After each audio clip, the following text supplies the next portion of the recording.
नमस्कार साथियों, स्वागत है आप सभी का आपके अपने YouTube चैनल सक्सेस बाय संस्कृतम में। मैं हूं योगेश पांडे और आज की इस वीडियो में हम पढ़ने वाले हैं तृतीया विभक्ति करण कारक, यानी कि संस्कृत व्याकरण का एक टॉपिक है जिसको हम कारक कहते हैं, जिसके कई भेद होते हैं। जैसे प्रमुखतः 6 कारक कहे जाते हैं, यानी प्रथमा, द्वितीया, तृतीया, चतुर्थी, पंचमी और सप्तमी। ये 6 कारक माने जाते हैं, जिसके अंतर्गत तृतीया विभक्ति का जो कारक होता है इसी को ही करण कारक भी कहते हैं।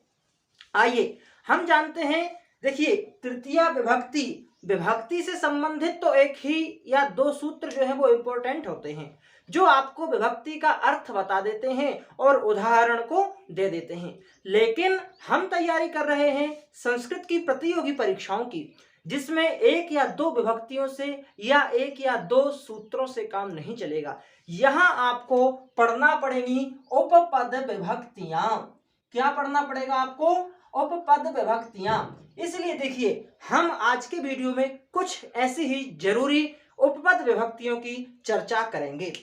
सबसे पहले हम जानते हैं कि देखिए, जो करण कारक लिखा है ना, करण किसको कहते हैं? क्योंकि तृतीया में कहां तृतीया विभक्ति होगी? करण में तृतीया विभक्ति होगी। अब करण कहते किसको हैं? तो देखिए, एक सूत्र आता है साधक तमम करणम। क्या सूत्र है? साधक तमम करणम। सूत्र कहता है कि क्रिया की सिद्धि में अत्यंत सहायक जो कारक होता है उस कारक की करण संज्ञा करते हैं। देखिए, क्रिया की सिद्धि से क्या तात्पर्य है? हम उदाहरण लेते हैं, श्यामः वाहनेन गच्छति।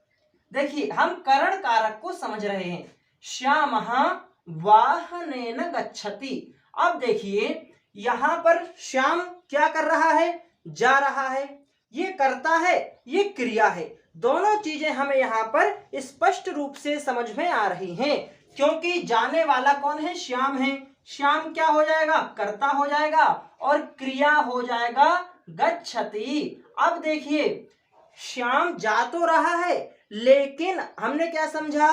क्रिया की सिद्धि में जो अत्यंत सहकारी या अत्यंत जो उपकारी होता है वही करण होता है। देखिए, जा रहा है, लेकिन किससे जा रहा है? वाहनेन गच्छति। तो जाने के लिए अत्यंत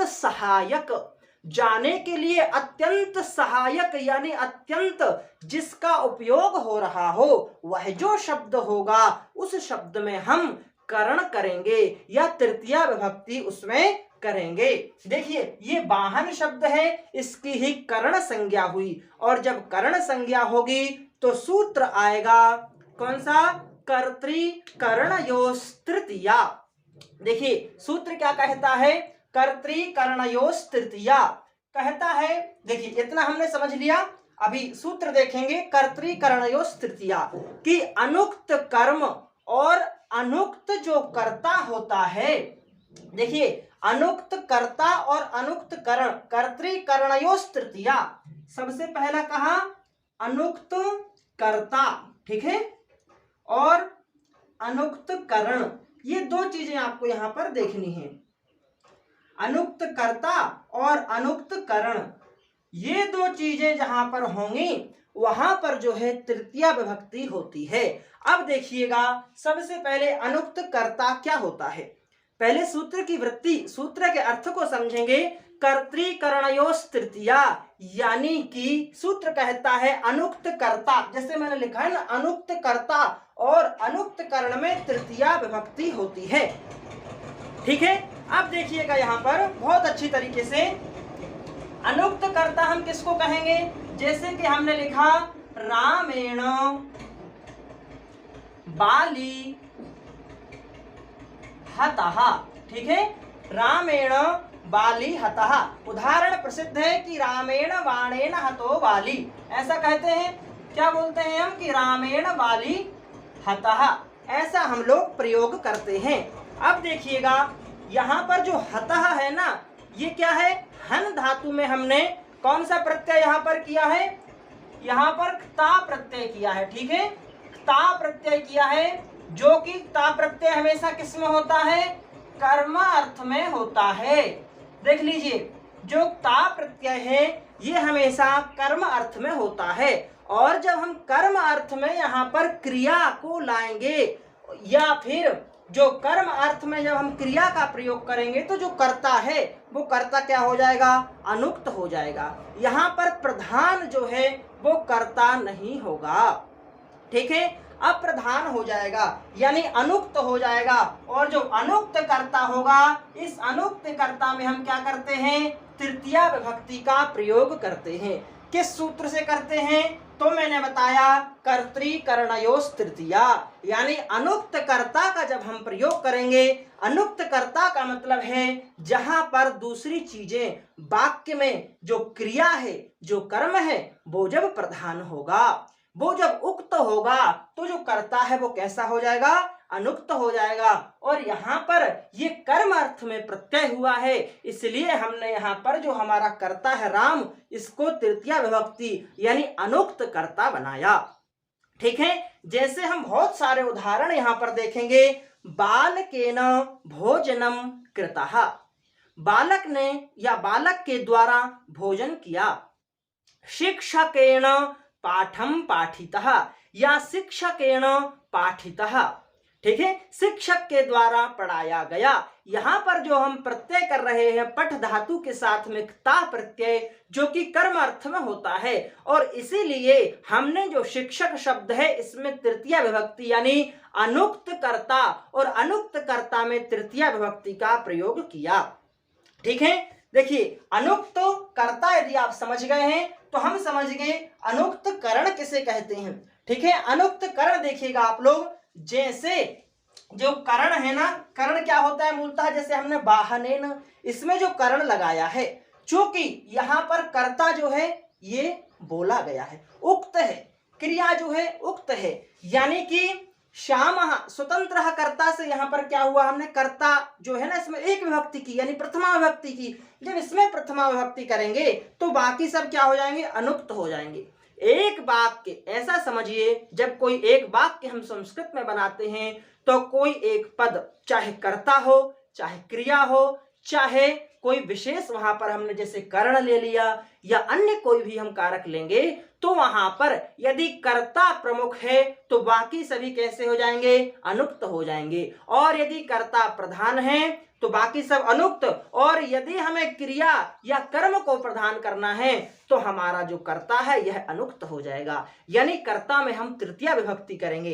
देखिए, अभी हमें समझना है अनुक्त करण, और अनुक्त करण में समझा रहा हूं जहां पर कर्ता आपका प्रधान होगा, जहां पर कर्ता में आप प्रथमा विभक्ति का प्रयोग करेंगे, वहां पर ये जो करण है यह करण स्वतः अनुक्त हो जाएगा, यानी स्वतः हम इसमें तृतीया विभक्ति यानी अनुक्त का प्रयोग करेंगे। जैसा सूत्र कहता है कर्तृकरणयोस् तृतीया अनभिहिते कर्तरि, क्या कहता है सूत्र, अनभिहिते कर्तरि करणे च तृतीया स्यात्। अनभिहित का मतलब होता है अनुक्त।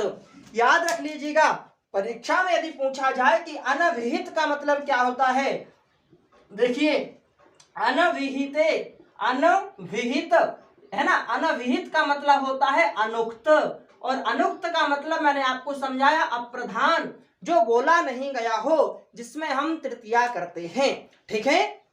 तो यहाँ पर ये जो सेंटेंस है अनुक्त करण का है, यहाँ पर जो करण हमने लिया है वाहन शब्द जिसमें हमने तृतीया लगाई है, ये वाहन शब्द कैसा है, अनुक्त का उदाहरण है। देखिए, इसी के साथ ही और आपको उदाहरण समझने होंगे, जैसे श्यामः कंदुकेन क्रीडति, श्याम जो है कंदुकेन जो गेंद है उससे खेलता है।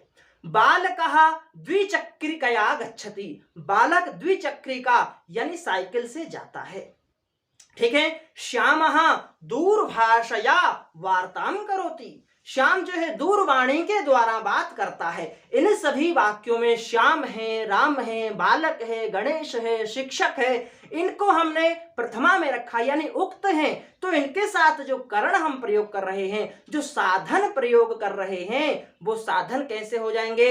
अनुक्त हो जाएंगे। और प्रसिद्ध उदाहरण आप देखते हैं, बाणेन रामः बाणेन हतः, रामेण बाणेन हतो बाली जो कहते हैं ना, इसमें जो बाणेन जो हमने प्रयोग किया है वो बाणेन अनुक्त करण का ही उदाहरण है। ठीक है, बाण के द्वारा मारा। ठीक है, चलिए तो इतना आपको समझ में आ गया होगा, इसी में आशा करता हूं। आगे हम लोग जो इसकी और उपपद विभक्तियां हैं तृतीया विभक्ति की, इनको हम लोग समझते हैं। चलिए देखेंगे, सबसे पहले एक इंपॉर्टेंट सूत्र आता है इत्थम भूत लक्षणे। क्या आता है तृतीय विभक्ति का सूत्र? इत्थम भूत लक्षणे। सूत्र कहता है कि जिस लक्षण से, लक्षण का मतलब होता है चिन्ह, जैसे कि अभी मैं उदाहरण में समझाऊंगा, किसी चिन्ह से यदि किसी व्यक्ति या किसी वस्तु का ज्ञान होता है तो हम वहां पर उस व्यक्ति या वस्तु की जो चिन्ह है, जिस चिन्ह के द्वारा हमें उस व्यक्ति या वस्तु की पहचान हो रही है, उस चिन्ह में हम तृतीया विभक्ति का प्रयोग करेंगे। ठीक है, इत्थम भूत लक्षणे सूत्र आप देख रहे हैं। उदाहरण देखिए, जैसे उदाहरण हमने लिया जटाभिः तापसः। क्या उदाहरण है? जटाभिः तापसः, यानी कि कोई ऐसा व्यक्ति है जिसने बहुत सारी जटाएं बढ़ा रखी हैं, उसकी जटाओं को देख करके दूर से ही आप, जटा क्या है? चिन्ह है, लक्षण है, जिनको आप देख करके क्या कह देंगे? तापसी, यानी तपस्या करने वाला व्यक्ति है। तो जटाभिः तापसः, ये इसका एक प्रसिद्ध उदाहरण है। ठीक है, इत्थम भूत लक्षणे का। इसी प्रकार से और भी आप कई उदाहरण दे सकते हैं। ठीक है, जैसे कोई व्यक्ति बहुत सारा धन अपने शरीर में पहना है, सोना अपने शरीर में पहना है, जैसे कि सोने की मालाएं, सोने की चैन, कानों में कुंडल आदि बहुत सारा उसने पहन रखा है। जब वो निकल रहा है तो आप ये लक्षण उसके देख रहे हो, और लक्षण देख करके क्या कहोगे? सुवर्णेन धनी, क्योंकि स्वर्ण के कारण आप उसको धनी कह रहे हो, इसलिए आप क्या कहोगे? सुवर्णेन धनी। ठीक है, इस प्रकार से हम यहाँ पर बहुत सारे उदाहरण और देख सकते हैं। चलिए इसके बाद ही हम चर्चा कर रहे हैं, एक और इंपॉर्टेंट सूत्र है जो तृतीया विभक्ति का, ये नांग विकारः। क्या सूत्र है? ये नांग विकारः। सूत्र कहता है जिस अंग में विकार आ जाए, ये न अंग विकारः, जिस अंग में विकार आ जाए, जैसे आंख फूट जाए, कान फूट जाए। कान क्या होता है? कान का जब खराब हो जाता है तो सुनना बंद हो जाता है ना, तो हम क्या कहते हैं कि उसके कान खराब हो गए। ठीक है, आंख फूट जाती है, कोई पैर से लंगड़ा हो जाता है, कोई सिर से गंजा हो जाता है। तो ये जो अंग हैं हमारे, नाक, कान, मुख, हाथ, ये अंग है, और इन्हें अंगों में क्या आ गया? विकार आ गया। विकार मतलब टूट फूट गए। तो जब इनमें विकार आ गया और टूट फूट गए, और जब हमें बताना होगा तो हम ये कहेंगे कि नेत्रेण काणः, आंख से काणा है। तो जिस अंग, देखिए जिस अंग में विकार आया है ना, उसी अंग में हम तृतीया विभक्ति लगा देंगे। जैसे आंख से काणा है तो क्या कहेंगे? नेत्रेण काणः। समझ में आया? यदि कोई व्यक्ति सिर में क्या है? गंजा हो गया, बाल नहीं है, तो हम सिर में तृतीया विभक्ति लगा देंगे और क्या वाक्य में प्रयोग करेंगे? सिरसा खल्वाटः। सिर से वह कैसा हो गया है? खल्वाटः हो गया है। यदि कोई व्यक्ति पैरों में जो है पैर टूट गए, उसके चल नहीं पा रहा है, तो हम क्या उसका प्रयोग करेंगे? पादेन खंजः। ठीक है, ये हम यहाँ पर प्रयोग करेंगे।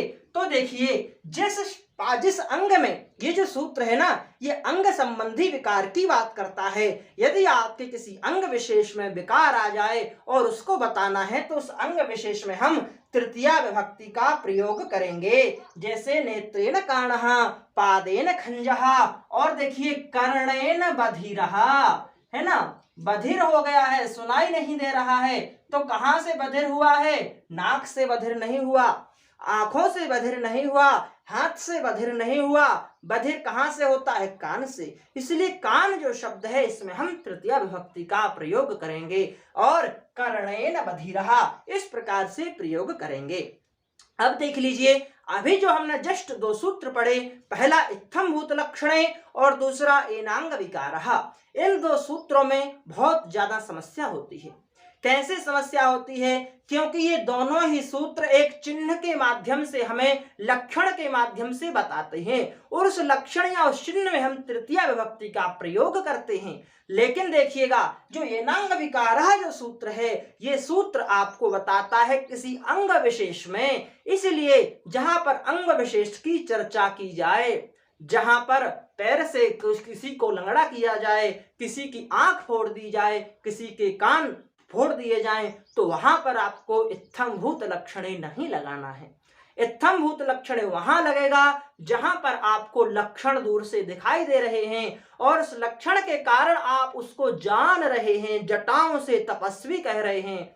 ठीक है, बड़ा तिलक लगा लिया, बड़ी बड़ी जटाएं, बड़ा बड़ा जो है धोती वोती पहन ली और अच्छा सुंदर उसका दिव्य तेज लग रहा है, तो हम कहेंगे बपुषा ब्राह्मण, है ना। सुंदरता वस्त्रों के कारण ब्राह्मण लग रहा है। तो ये जो लक्षण है, ये लक्षण किसके होंगे? इत्थम्भूत लक्षण के होंगे। लेकिन एनांग विकारः के जो लक्षण होंगे, जहां पर किसी अंग विशेष की चर्चा की जाए। चलिए, इसके बाद हम और उपपद विभक्तियों के जो सूत्र हैं, जैसे देखिए एक और सूत्र है हेतौ। क्या नाम है सूत्र का? हेतौ। देखिए, हेतौ का मतलब है हेतु में। सप्तमी विभक्ति का एक वचन है जिसका अर्थ होता है में, यानी हेतु में। हेतु का मतलब समझ लीजिए, सीधा सीधा मतलब होता है कारण। हेतु का क्या मतलब होता है? कारण होता है। जैसे आपका हेतु कौन है? कोई बच्चा है, बच्चे का हेतु कौन है? उसके माता पिता। आपके पास क्या है? मठा है, तो मठा किसका हेतु है? दही है, दही किसका हेतु है? या दही का हेतु क्या है? दही कहां से आया? दूध से, तो दूध हेतु हो गया। यानी कारण, जहां पर कारण हमें बताया जाए या जहां पर कारण से संबंधित बात की जाए, उस कारण में क्या करेंगे? हम तृतीया विभक्ति का प्रयोग करेंगे। जैसे आप किसी एक शहर में रह रहे हैं, मान के चलिए आप बनारस में रह रहे हैं, और मैंने आपसे पूछा कि आप बनारस में क्यों रह रहे हो, तो आप प्रयोग करोगे अध्ययनेन वसामि। अध्ययन वहां पर आपका कारण है। तो जो कारण संबंधी जो शब्द होंगे, उन शब्दों में हम तृतीया विभक्ति का प्रयोग करेंगे। ठीक है, जैसे आप जो है कहीं पर भोजन के लिए रुके हुए हो, तो भोजनेन वसति, भोजन के लिए रह रहा है। जैसे यश प्राप्त होता है, किससे यश प्राप्त होता है? यश प्राप्ति का कारण क्या है? तो कहा विद्या के द्वारा यश प्राप्त होता है। तो विद्या शब्द में हम तृतीया विभक्ति लगाएंगे और प्रयोग कैसा करेंगे? विद्यया यशः भवति। क्या कहेंगे? विद्यया यशः प्राप्यते या यशः भवति। तो देखिए, यश का कारण क्या हुआ? विद्या। विद्या से यश की प्राप्ति, इसलिए विद्या शब्द में हमने तृतीया विभक्ति का प्रयोग किया। अध्ययन के लिए बनारस में रह रहे हो, अध्ययन के लिए इलाहाबाद में रह रहे हो, पैसे कमाने के लिए दिल्ली में रह रहे हो, गुजरात में रह रहे हो, तो जो कारण है उस कारण में हम तृतीया विभक्ति का प्रयोग करेंगे। ये हेतु जो एक उपपद विभक्ति है, हेतु सूत्र के द्वारा इसको हमने समझा। चलिए, इसके साथ ही और जो इंपॉर्टेंट है, जैसे देखिए एक सूत्र और आता है यहाँ पर सहयुक्ते प्रधाने। क्या सूत्र है? सहयुक्ते अप्रधानम। सूत्र कहता है सह, देखिए क्या कहता है सूत्र? सह साकम समम। ये जो शब्द मैं लिख रहा हूं ना, इन शब्दों के साथ में तृतीया विभक्ति का प्रयोग करना है। सह, साकम, समम, सार्धम, ये जो शब्द हैं, इन शब्दों के साथ में तृतीया का प्रयोग करते हैं। कैसे करते हैं? देखिए, जैसे रामः, है ना, रामः लक्ष्मणेन सह गच्छति। रामः लक्ष्मणेन सह गच्छति। ठीक है, तो सह का प्रयोग हुआ तो लक्ष्मण में हमने तृतीया विभक्ति का प्रयोग किया। जिसके साथ में हमें जो काम करना है उस व्यक्ति में हम तृतीया विभक्ति का प्रयोग करेंगे। ठीक है, जैसे रामः या सीता रामेण सह, सीता जो है राम के साथ में गई कि राम सीता के साथ में गए, ऐसा नहीं है ना, सीता जो है वो राम के साथ में गई, इसलिए हम लोग क्या करेंगे, रामेण में तृतीया लगाएंगे सह के साथ में। क्या सा वाक्य बनेगा कि सीता रामेण सह वनम अगच्छत। क्या बोलेंगे, सीता रामेण सह वनम अगच्छत। ठीक है, राम के साथ जाती है, इसलिए हमने राम में तृतीया विभक्ति लगाई। जैसे बालकः पित्रा सह, पिता के साथ में जाता है, तो बालकः पित्रा पितृणा, क्या बनेगा, पितृणा सह, है ना, पितृणा पितृभ्याम पितृभि। ठीक है, तो पितृ शब्द में हमने तृतीया विभक्ति का प्रयोग किया। छात्रः शिक्षकेन सह पठति, छात्र शिक्षक के साथ में, देखिए यहाँ पर सह की जगह पर आप समम भी लगा सकते हैं। कैसा प्रयोग बनेगा कि शिष्यः गुरुणा समम पठति, गुरु के साथ पढ़ता है। बालकः अध्यापकेन सार्धम विद्यालयम गच्छति, बालक अध्यापक के साथ में विद्यालय जाता है। तो ये जो शब्द हैं, इन शब्दों के साथ में हम तृतीया विभक्ति का प्रयोग करेंगे। चलिए आगे देखते हैं और जो इंपॉर्टेंट इसकी उपपद विभक्तियां हैं। जैसे एक और इंपॉर्टेंट सूत्र है अपवर्गे तृतीया। क्या सूत्र है, अपवर्गे तृतीया। देखिए सूत्र क्या कहता है कि अपवर्ग का पहले आपको मतलब समझना होगा। अपवर्ग का मतलब होता है, अपवर्ग, देखिए अपवर्ग का मतलब होता है फल, है ना। अपवर्ग का जो अर्थ है वो क्या है, फल की प्राप्ति। क्या है, फल की प्राप्ति, है ना, काम की सिद्धि। आप कोई कार्य कर रहे हो और उस कार्य की यदि सिद्धि हो जाती है, फल मिल जाता है, तो जो है वह अपवर्ग कहलाएगा। ठीक है, अब देखिए सूत्र क्या कह रहा है कि फल की प्राप्ति में जब कोई आप कार्य कर रहे हो और उस कार्य में यदि फल की प्राप्ति आपको होती है तो काल सातत्यवाची तथा मार्ग सातत्यवाची शब्द में तृतीया विभक्ति होती है। यानी काल संबंधी यदि बात होगी, काल का मतलब होता है समय, समय का मतलब होता है टाइम, है ना, और यदि टाइम संबंधी समय संबंधी बात हो और कह रहे मार्ग, मार्ग का मतलब सभी जानते हैं रास्ता, है ना, जहां पर हम लोग चलते हैं। ठीक है, रास्ता, तो मार्ग यानी रास्ता संबंधी और काल यानी समय या टाइम संबंधी जो बात हम करेंगे उन बातों में, यानी यहाँ समय संबंधी में और काल संबंधी और मार्ग संबंधी बात करने में यदि ये प्रयोग में आते हैं ना, और इनसे संबंधी यदि हमें फल की प्राप्ति होती है तो हम वहां पर तृतीय विभक्ति का प्रयोग करेंगे। जैसे उदाहरण में आप लोग देखिए कैसे उदाहरण हम बनाएंगे। जैसे 10 वर्षैः अध्ययनम समाप्तम। क्या बनाएंगे उदाहरण हम लोग, देखिए 10 वर्षैः अध्ययनम समाप्तम। देखिएगा 10 वर्षैः अध्ययनम समाप्तम। क्या समझ में आ रहा है इसमें कि 10 वर्षों में अध्ययन समाप्त किया। तो जो अध्ययन समाप्त किया इसका क्या मतलब हुआ, डिग्री मिली, फल मिला, आपको नौकरी मिली, जो भी आपको यहाँ मिल रहा है ना, समाप्ति यहाँ पर बता रहा है। समाप्ति का मतलब होता है फल मिलना। ठीक है, अपवर्ग का मतलब है फल, अपवर्ग का मतलब है समाप्ति। ठीक है, तो देखिए 10 वर्षैः अध्ययनम समाप्तम, 10 वर्षों में, तो हम जो यहाँ पर 10 और जो वर्ष लगा रहे हैं ना, ये क्या है, वर्ष, ये कालवाची है, ये समयवाची शब्द है और समयवाची शब्द का प्रयोग किया, इसलिए हमने इसमें तृतीया विभक्ति का प्रयोग किया। ठीक है, 10 वर्षैः अध्ययनम समाप्तम। समझ में आया। कोई व्यक्ति 5 वर्षों तक पढ़ाई किया तो हम वहां पर क्या करेंगे, 5 वर्षैः अध्ययनम समाप्तम। कोई जैसे कुंभकर्ण 6 महीनों तक सोया तो 6 मासैः शयनम कृतवान। ठीक है, यह शयनम समाप्तम, 6 महीनों तक जो है वह शयन किया। उसने शयन रूपी फल को प्राप्त किया, निद्रा रूपी फल को प्राप्त किया। इसलिए उस समयवाची जो शब्द होंगे उन समयवाची शब्दों में हम तृतीया विभक्ति का प्रयोग करेंगे। साथ ही देखते हैं हम उदाहरण मार्गवाची शब्दों का, जैसे क्रोशेन पुस्तकम पठितवान। क्रोशेन पुस्तकम पठितवान। क्रोशेन का मतलब है कोश।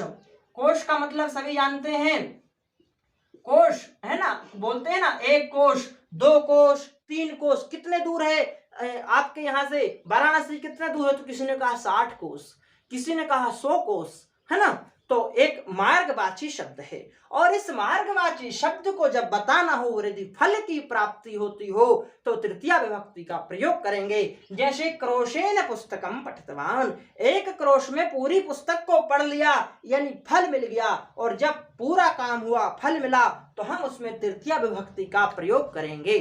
ठीक है, तो देखिए अपवर्गे तृतीया जो सूत्र है, इसके दो उदाहरण हैं, एक कालवाची और एक मार्गवाची। याद रखिएगा, ये जो इंपॉर्टेंट है, ये दोनों मैंने आपको यहाँ पर बता दिए हैं। थोड़ी सी चर्चा एक बार फिर से पूरे सूत्रों के ऊपर करेंगे कि कौन कौन से सूत्रों पर हमने आज के वीडियो में चर्चा की है। सबसे पहले देखेंगे, हमने समझा करण को। करण क्या होता है? तो साधकतमम करणम, यानी कर्ता जब किसी कार्य को करता है या क्रिया की सिद्धि के लिए जो अत्यंत सहायक होता है, उसी को ही करण कहा जाता है।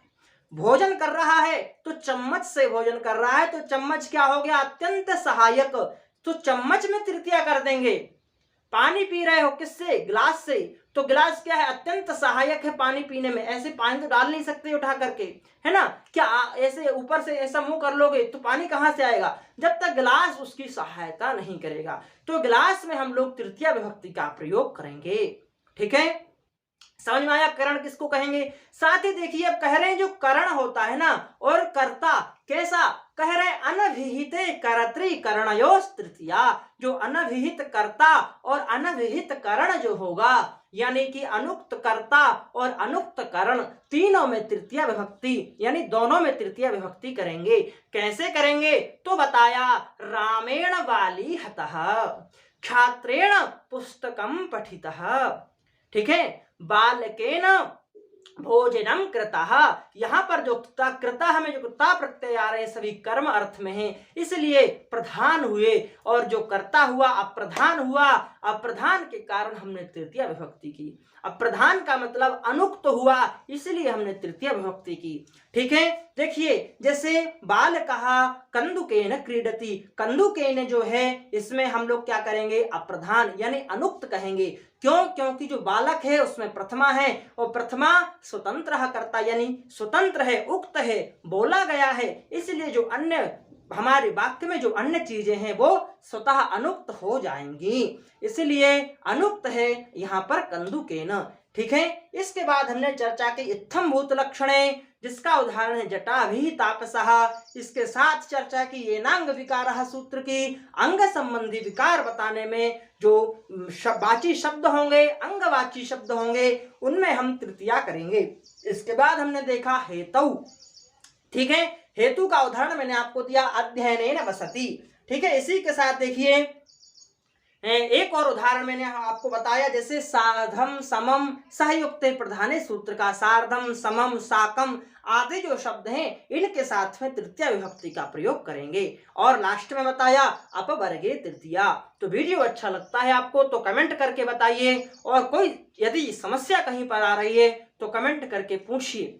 ठीक है, कमेंट करेंगे आप तो मुझे पता लगेगा कि यह आपके लिए उपयोगी है। और यदि आप देख करके चले गए तो मुझे लगेगा कि आप केवल YouTube पर मनोरंजन के लिए आए थे। पढ़ाई के लिए यदि आप आए हैं हमारे चैनल पर तो प्लीज कमेंट करके जरूर बताइएगा। यदि कुछ समझ में नहीं आ रहा है, कहीं कुछ प्रॉब्लम हो रही है, तो हम आप प्रयास करेंगे उसको और अच्छे तरीके से आपको समझा सकें। वीडियो अच्छा लगता है तो लाइक करिएगा, शेयर करिएगा और अपने दोस्तों को बताइएगा। वीडियो देखने के लिए बहुत बहुत धन्यवाद। अगली वीडियो में संप्रदान जो कारक है, चतुर्थी विभक्ति है, उसके बारे में हम चर्चा करेंगे। धन्यवाद।